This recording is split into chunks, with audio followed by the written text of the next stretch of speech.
Hey, what's up, my friends? JT DeBoldis with you today for the Elite Marketing Pro Daily Dose of Awesome, your 15 minutes of inspiration, education, and motivation to help you get your day started off right. And here we are on a Thursday, stoked as always to be with you.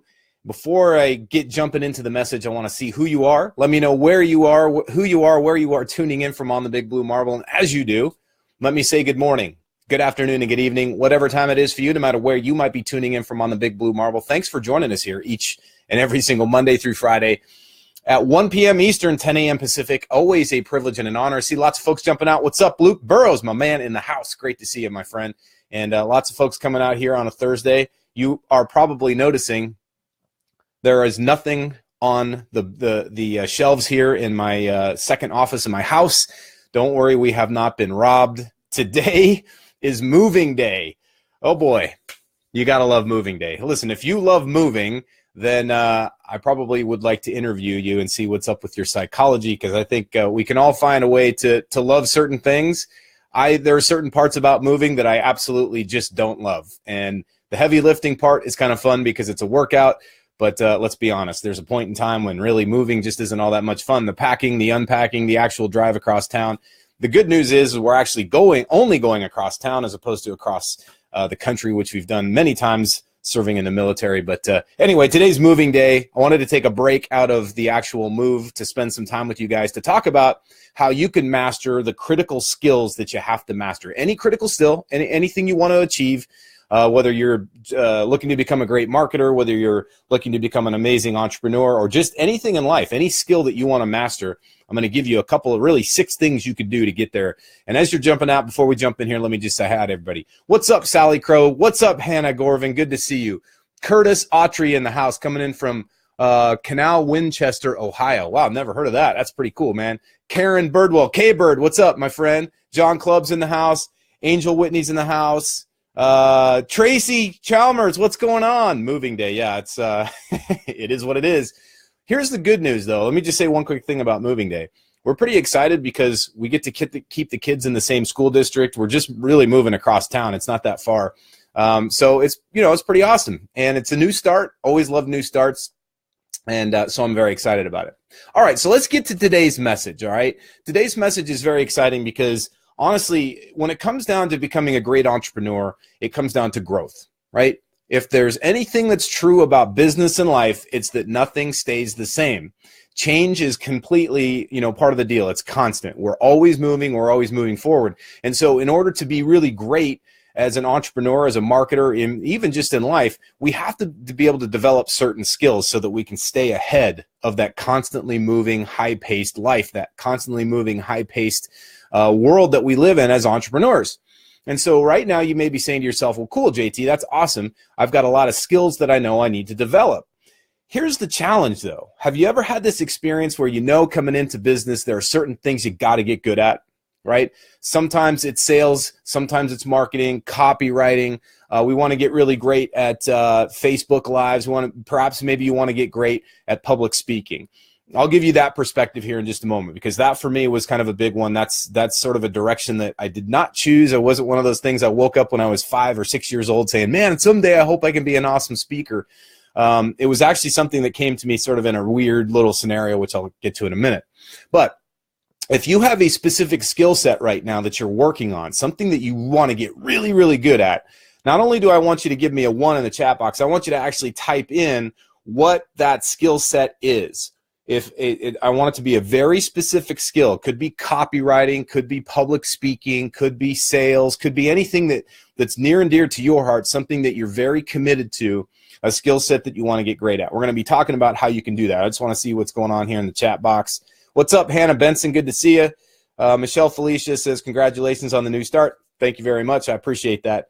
Okay, so Jill Samuel says, hey, I'd like to get good at Facebook Lives. Awesome. Hannah Gorvin says sales. Lead generation. Awesome. Good one, Richard. That's a good one. Angel Ray Whitney says definitely doing lives and public speaking. That's great. Lots of people saying, recruiting. That's a good one. Copywriting.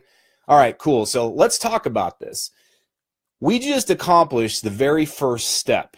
All right. I was reading an article in Success Magazine this morning. It was written by a guy by the name of Brendan Burchard. Perhaps you've heard of him. He's a great marketer, tremendous dude, one of the better trainers that I've heard of, and a great speaker.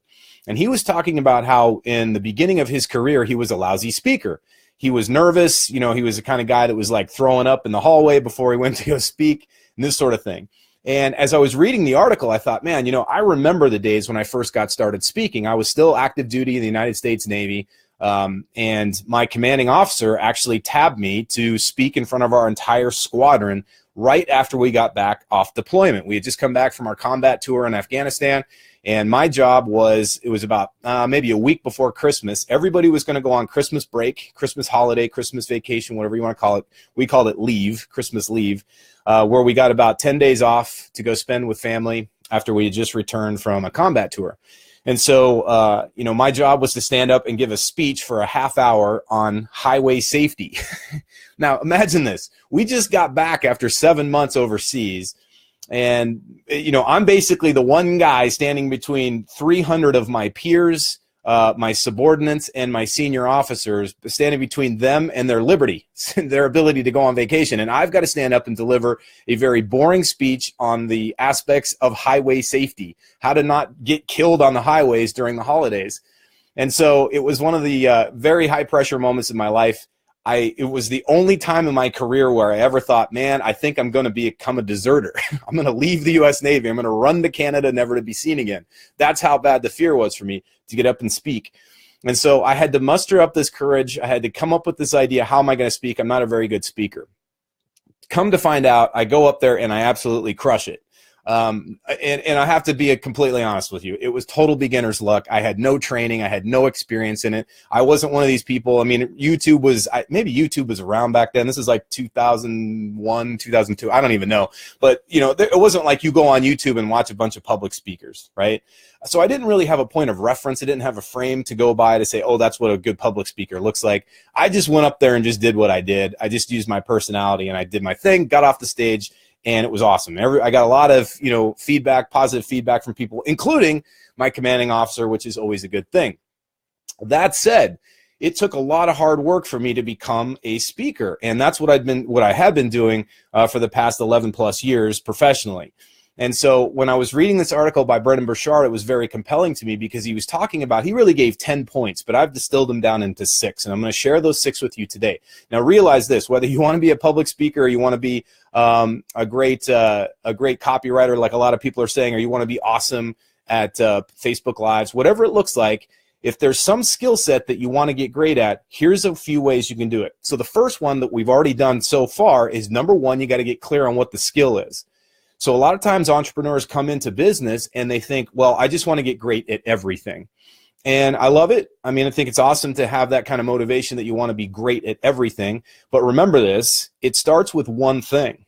All right. So if you can come up with one skill set that you can really hone down in, you know, really drill down and get great at, it'll actually have a ripple effect across the other things that you do in your business.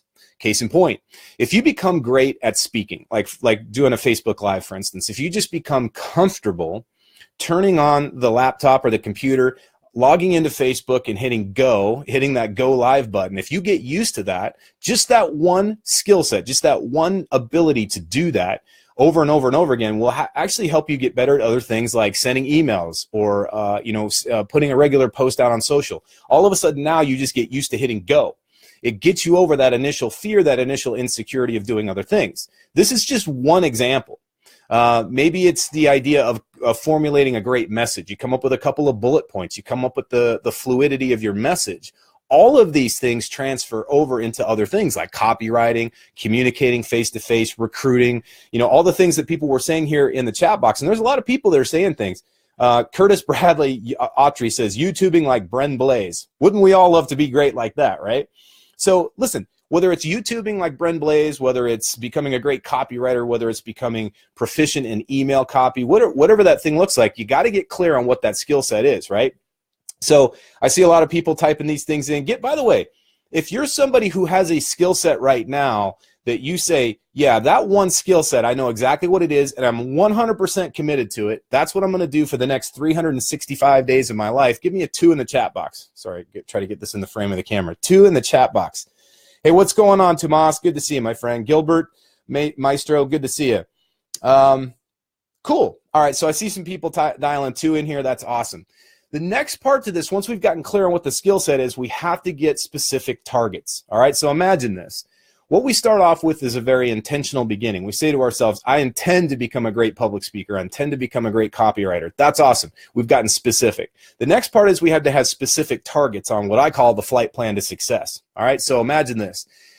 When we flew in the U.S. Navy, and it doesn't matter whether it's a combat mission or a training mission, in fact, even if you're driving across country, if you're going on a road trip, isn't it true that you have to start off with a destination, right? You start where you want to be. You say, this is where I actually want to end up. But then you got to know where you're starting from. So when you have those 2 points, all it comes down to is drawing a straight line between the 2 of them. But you also have to have little checkpoints along the way. If you're going on a road trip, and let's say that road trip is 300, 400, 500 miles long, you know you're probably not going to make it on 1 tank of gas. And you're likely going to want to stop, take a break, maybe use the restroom, maybe grab something to eat or something to drink. And so you're going to have little stops along the path of that journey. Well, guess what? You do the same exact thing when it comes to developing a skill set. One of the big challenges, one of the big mistakes I see entrepreneurs make is they go, okay, cool, I know I want to be great at copywriting, or I know I want to be great at YouTubing or doing Facebook Lives, or I want to be awesome at writing a great ad. But what they want to do is just jump from where they're beginning to where they want to become, right? They don't think about the road in between. And so when they put that first ad out and it doesn't do what they want it to do, they get a little bit frustrated, maybe a little bit disheartened, and they think to themselves, how come this isn't working? Well, the reality is they haven't hit those little checkpoints to get where they need to be first.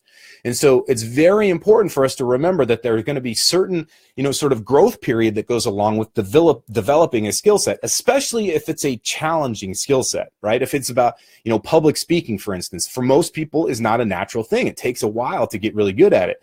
Copywriting takes a while to get good at it. And realize this, that let's say that you want to be a great copywriter, and right now you're a decent writer, like you can write a great story. Well, that's awesome. You've got a great foundation from which to begin. But it's a completely different skill set to write a great story or even to write a great blog post as opposed to writing great ad copy. They're 2 completely different skill sets. So we have to give ourselves that little bit of patience to mature and to grow and to develop into that skill set. And that's why it's important to have those specific targets along the way. All right. So if this is working for you, give me a 3 in the chat box. If this makes sense where you say, yeah, I'm clear on what I need to, on what the skill set is. And I also realize that it's a progression and I'm willing to commit myself to that progressive, kind of path, if you will, that journey, that process. Hannah says practice makes perfect. Exactly. And by the way, it's not just practice makes perfect. It's the dedicated practice. It's the kind where we're very focused, we're very intentional, we're showing up and giving our best efforts every day. That's what leads us to being really great. All right, see lots of people dialing 3 in here. Fantastic. Now here's the next piece to this. Step 3 to this is we have to identify the critical components. All right, now what does that mean? Let's say that it's going to be something like doing a Facebook Live.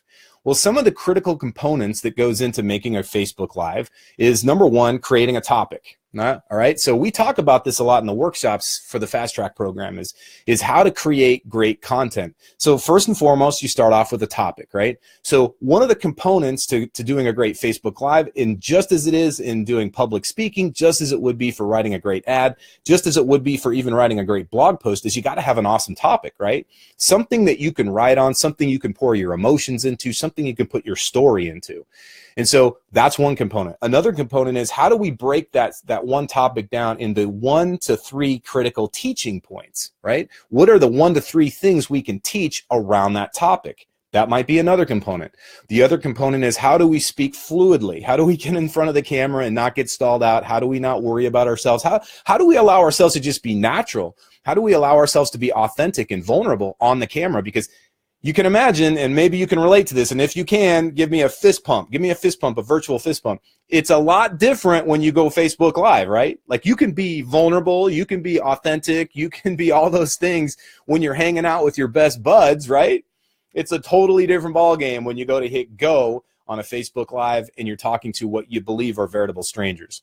So if you believe in that, if you agree with me, give me a fist pump here in the chat box because John Club gives me a fist pump. That's awesome, man. All right, great stuff.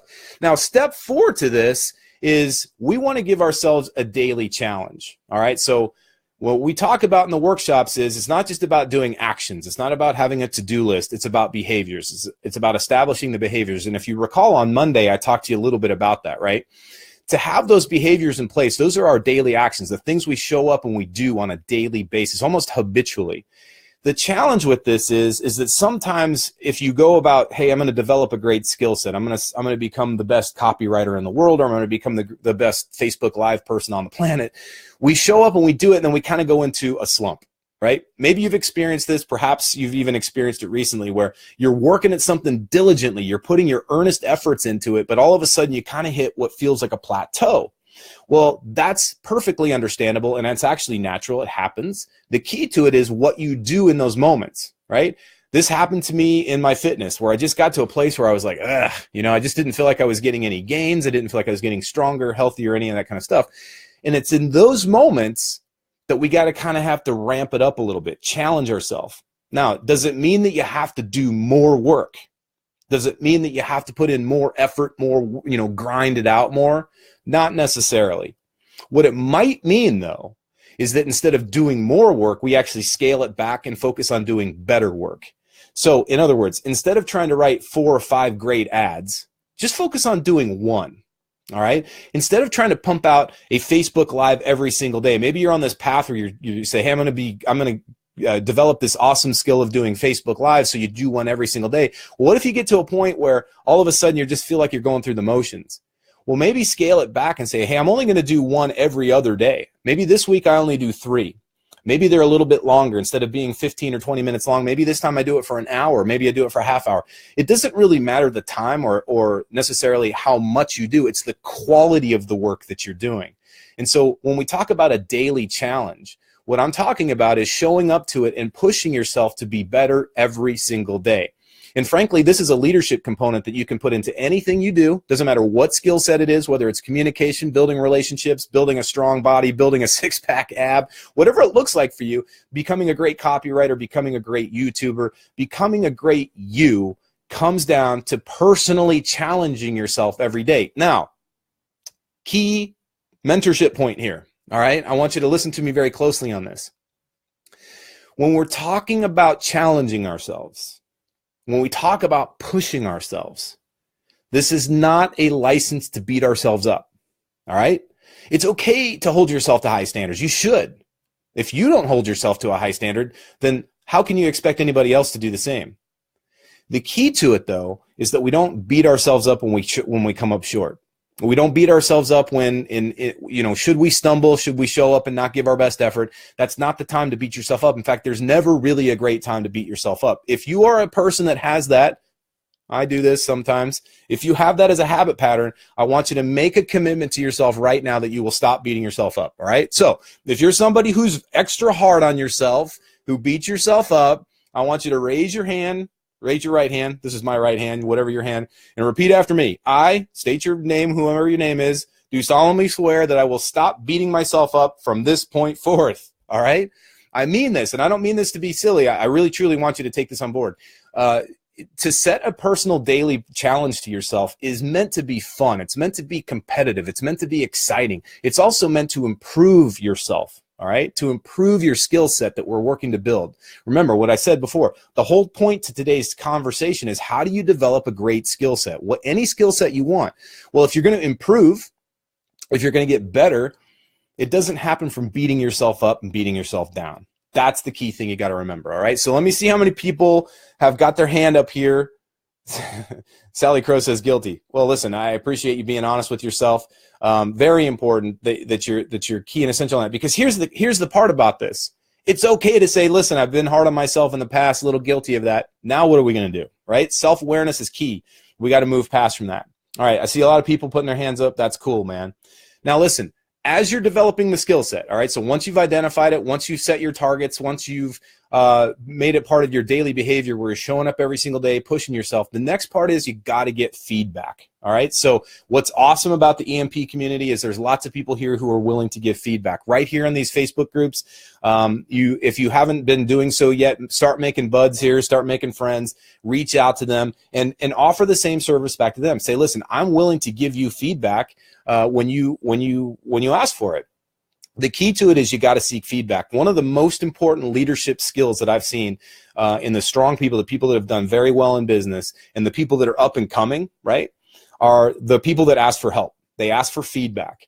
And a lot of times I think in this society, we think, oh, it's a sign of weakness, or it's a sign of being a liability to other people when we ask for help. Nothing could be further from the truth. I'm here to tell you right now, one of the great strong skill sets you can develop as a leader, one of the great leadership characteristics, is that ability to ask for help, ask for feedback, ask for mentorship, ask for guidance.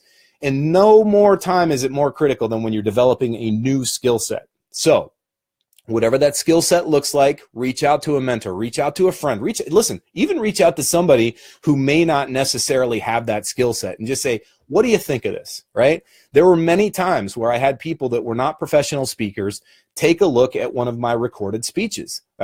Sometimes it would be a not so great video, but at least they could see my mannerisms. They could see how I speak. And I would just say, does this, if you were in the audience, what would you think of this message? And I got amazing feedback. Some people said, oh my gosh, that was so hilarious. Or you have this like dark look on your face, like you're intense. And when you smile, it makes it so much more enjoyable. Little things like that I may not have gotten from a pro. All right. So it's okay to ask for guidance. It's okay to ask for feedback from people who aren't necessarily subject matter experts. However, make sure you are getting that feedback from a subject matter expert as well. All right. So if this is working for you, give me a thumbs up here in the chat box. I want to see how you guys are hanging in with me. Lots of people giving me the high five. I appreciate that. That's very cool. Curtis said he just spoke with Brent on this moving for over an hour. That's the cool thing. See, okay, great example, right? So Curtis reached out to Bren. He wants to become a better YouTuber just like Bren does. And what does he do? He asks for feedback. He's talking to him about it. And that's how we get better, right? Now, the last component of this, step 6, if you want to develop a great skill set, is you got to teach. Now, here's the cool part about this. Does this mean that you have to be an expert in order to teach? Does this mean that you have to be the person that's getting paid $10,000 a keynote, or that's got 80 million followers with you on Facebook? Does this mean that you have to be the person, the man, the woman, the boy, the girl, the whatever? No, it does not. What it means is that you have to have the desire, right, and the ability to just reach out and share this with people. You have the ability. You have a voice. You have an intellect. You have a finger that can hit go or pick up the phone, right? You have the ability to do it. The question is, do you have do you care enough to actually teach other people? And that's all it comes down to. If you truly care about helping other people, if you truly care about sharing your wisdom, your gift, your talent, your expertise and your experience, then that's all it takes. You don't have to be the subject matter expert. Trust me. There are people far more qualified than me. I'm not even the best speaker on this page right now. There's probably some people here in the chat box that are 100 times better than me, but that's not what's important. What's important is that if you have a true desire to help people, then you can stand up and share with them what you've done to create that skill set, to get really good at what you do, the practice, the discipline to show up and refine it. And then if you share that with them, you just might open up a brand new pathway for them. All right. And that's a pretty cool thing, because now they have a whole new way to go out and do what they do, share their expertise and share their gift, just like you're doing right now. So this is what it comes down to. If you want to develop a skill set, doesn't matter what it is. Remember this. You got to get clear on what it is. You got to set specific targets for yourself. All right. You got to have that daily kind of show up to it. You got to challenge yourself and push yourself. You got to have those key little checkpoints along what you're doing is working. And then you can make those little tweaks. Make sure you're getting feedback. Make sure that you're looking to somebody who's got the experience, and maybe somebody who doesn't, so they can give you that sort of third party, perspective on it. Maybe even from the end user perspective, somebody who might be your audience member, somebody who might be your customer, your client, or whoever would purchase your program. And then, of course, make sure you're teaching it. Once you get a little bit of experience and you get a little bit of confidence under you, and maybe even before the confidence, get out there and start sharing it with other people, teaching it to other people, and that will help reinforce what you're learning and even make that skill set that much sharper. All right, my friends.